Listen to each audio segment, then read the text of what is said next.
have some bad news. Medyo nasira yung plano natin. Sayang, kung hindi lang dahil sa Christine na yan. Grabe, hawak ko na silang dalawa eh. Christine, Jean. Nakataka si Jean. Anong ginawa mo kay Christine? Yung plano naman kasi, di ba, dapat front row center ka. Papanuurin mo ako, papatayin ko yung dalawa, si Christine at si Jane. Eh, paano ko na magagawa yun?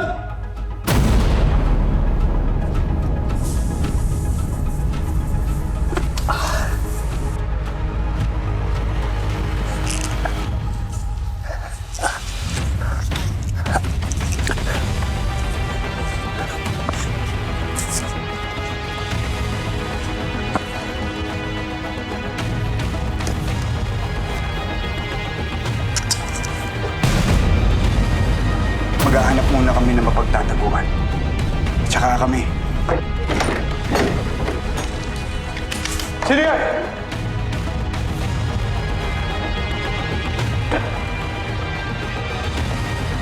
Balmores. Kapan mo. Norman!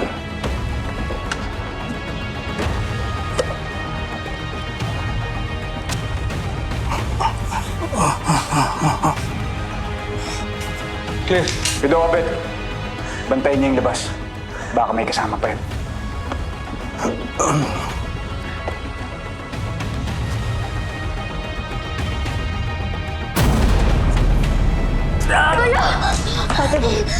Nasaan si Miguel Benito? Ano, parating na siya? Hindi ako nagpunta dito para manakit. Wala na rin ako oras para pa sa pag-iiganti. Wala na talaga akong ibang malalapitan.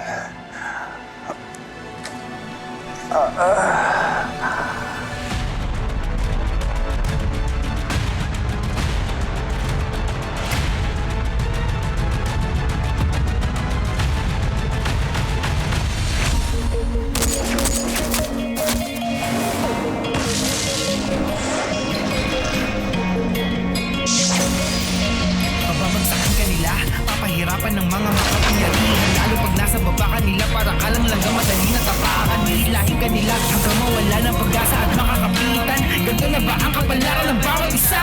Sa uli, gustong mangarap hindi para sa sarili, kundi para sa iba. Kahit mahirapan na dulo sa lipunan, puro sabihin, pinipilit ko pa rin abuti. Alam ko na madaming pagsubok ang dadaan, kahit nakamatayan man sa atin nakapa. Kaya di ka mababayaan, ipaglalaban, hahawakan ang kamay. Ako'y maninindigan para sa lahat, kahit tayo kung siya'y makilang. Pinubibigyan, pinubibigyan, pinalaban ko pa rin ang makas. Hindi ko isusuko lahat, kahit naman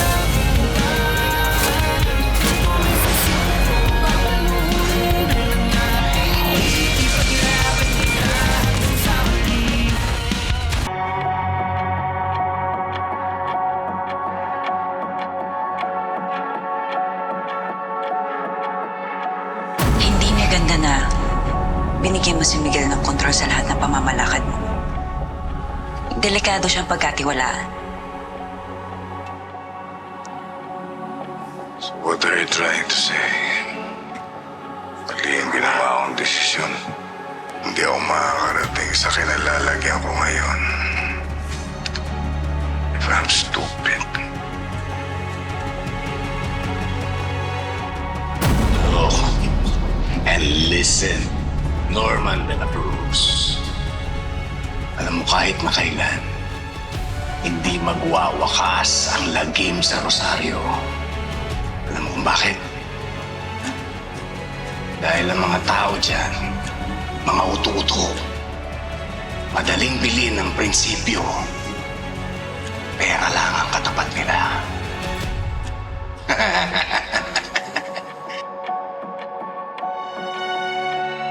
This court has found the accused Benito Balmores guilty beyond reasonable doubt, and therefore he is sentenced to suffer the penalty of 3 counts of reclusion perpetua in accordance with the law and evidences presented.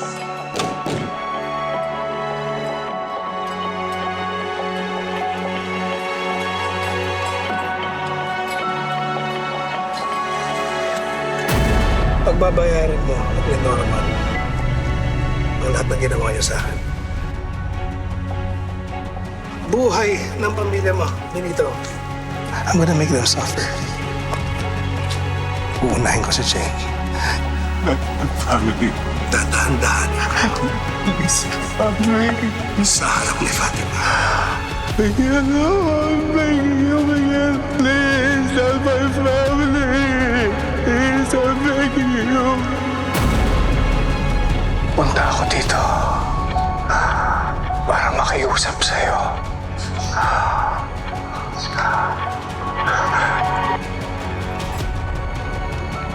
Kinakailangan mong iligpit si Miguel.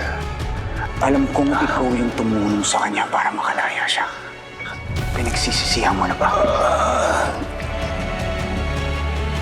Norman,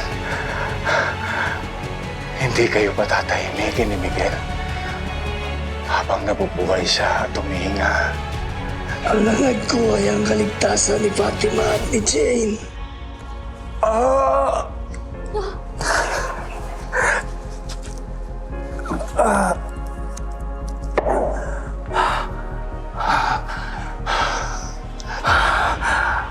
At ngayon, kapag may nangyaring masama sa anak at sa apo ko, hindi ko mapapatawad ang sarili ko.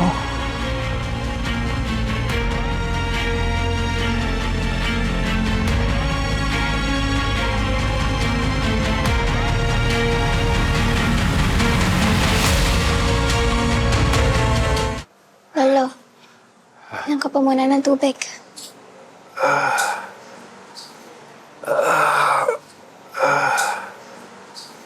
Salamat.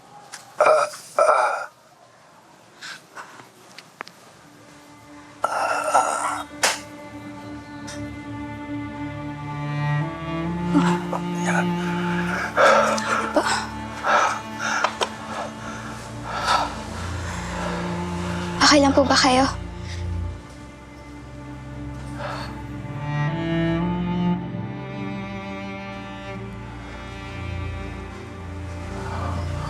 Okay. Okay lang, Apo.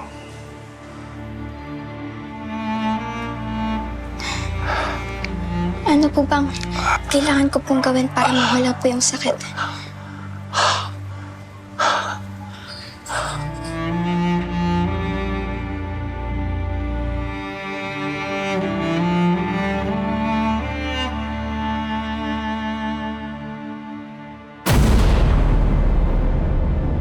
Bakit wala dyan si Lolo?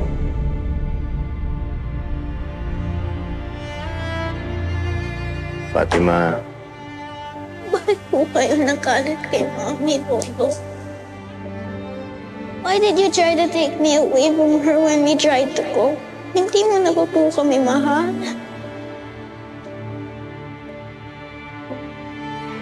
of course, mahal na mahal ko kayo, Apo. Don't worry, Apo. Hindi naman forever yung galit ko sa mami mo eh.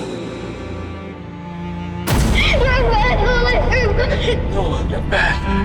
I'm doing this for you and for your mom. Ang apo mo sa buhay at siya mismo ang lumayo sa'yo. Pakawalan mo na kami. Lola! Tama na po, please! Di ko na po kaya yung ganito. Wag niyo na po kami sakta sa dati ko. Please lang! Please, Lolo! Fatima, Apo! Tawarin mo si Lolo! Pero para sa'yo rin naman to! Para sa kinabukasan mo! Ikaw na lang ang nag-iisang tagapagmana ko! Tagapagmana ng lahat ng mga pinaghirapan ko! Lolo, please! Tama na po! Please lang! Wala na. Please!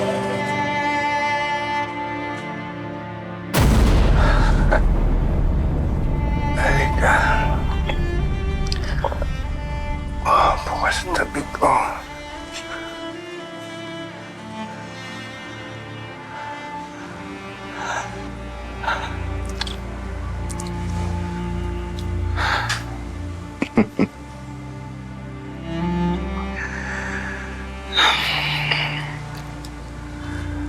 Alam mo, Apo,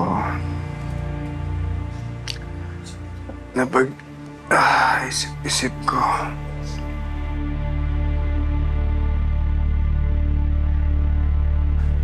sana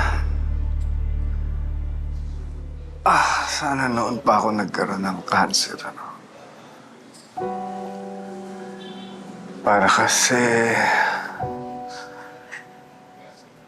mapagtanto ko na kagad na wala palang katuturan ng lahat ng kayamanan.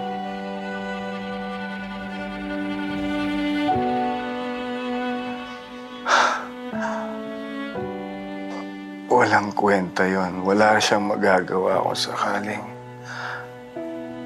tapuan ka ng sakit na...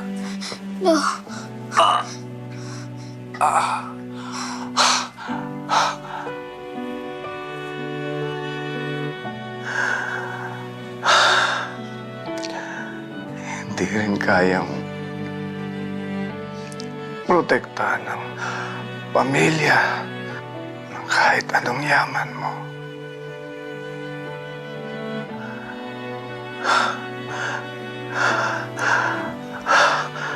Apo ko,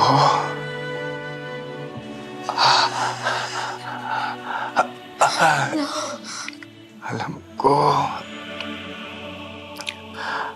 marami akong naging pagkukulang sa iyo.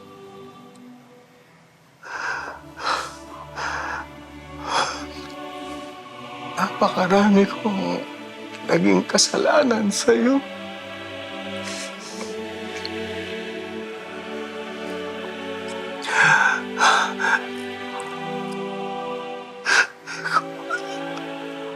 Sana patawad mo ako, Apo. Alam mo lang.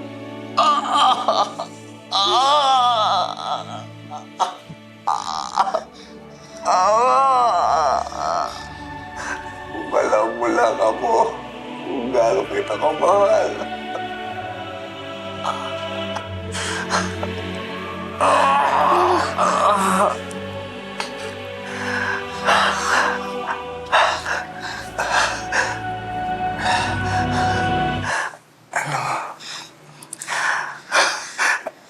Masaya pa rin si Lolo. Kasi kahit paano, nakita kita, nakasama, at nayakap.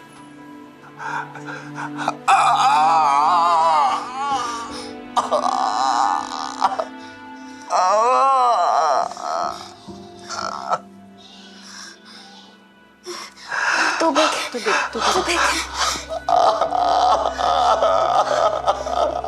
Lolo, inom ka muna. Inom ka muna ng tubig.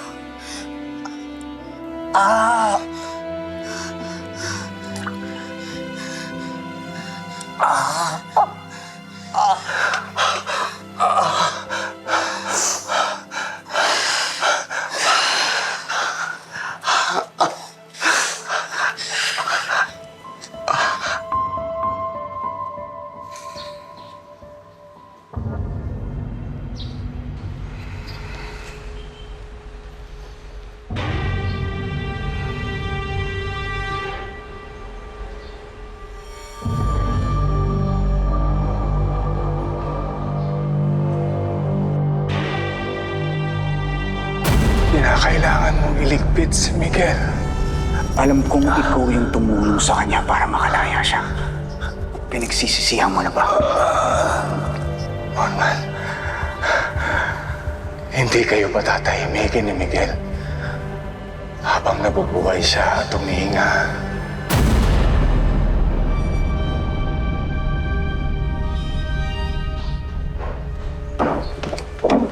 Kumusta? May senyalis ni Miguel. Wala, Norman. Tahimik sa labas.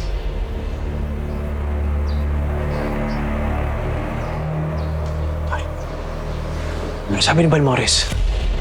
Wala. Gusto niya lang masiguro ang kaligtasan ni Jane at ni Fatima. Kaya inutusan niya akong tapusin si Miguel. Ha?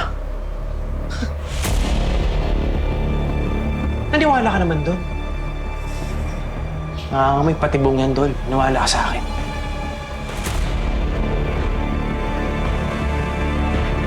Maganda na kayo. Lilipat tayo ng safe house ngayon.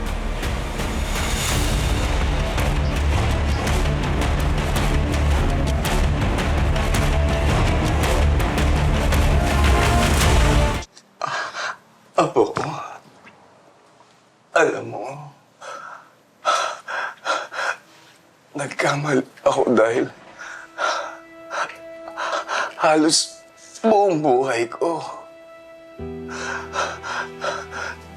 sinaya ko lang sa paghahabol sa mga maling bagay.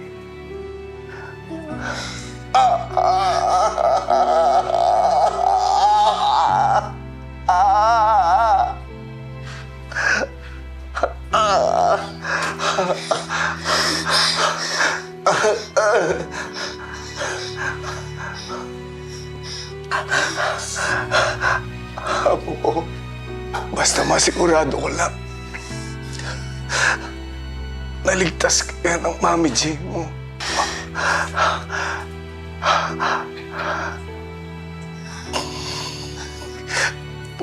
Pwede na akong mamatay.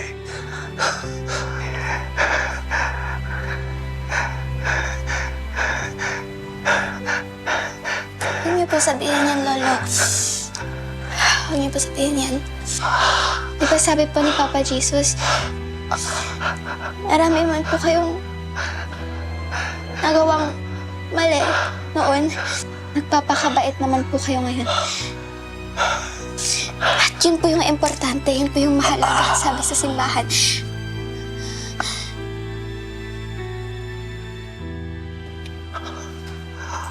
Apo, mukhang medyo nahuli na yung pagpapakabait ko. May panahon pa po, Lolo. May panahon pa po. Napakabait mong bata.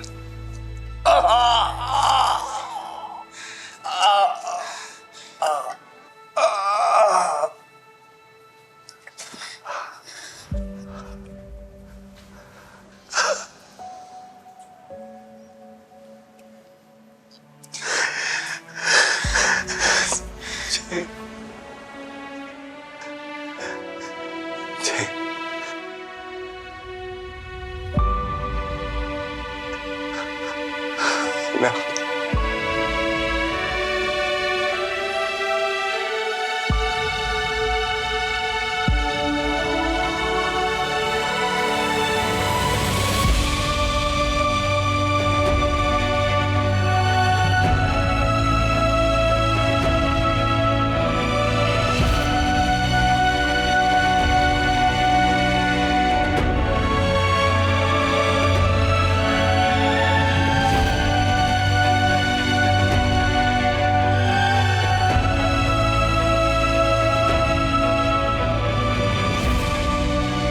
Alam ko nasira ang buhay mo nang dahil sa akin. Hindi mo naranasan ang magkaroon ng isang ina. Norman,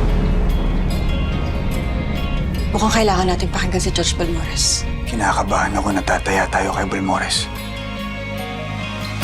Boss, malapit na tayo.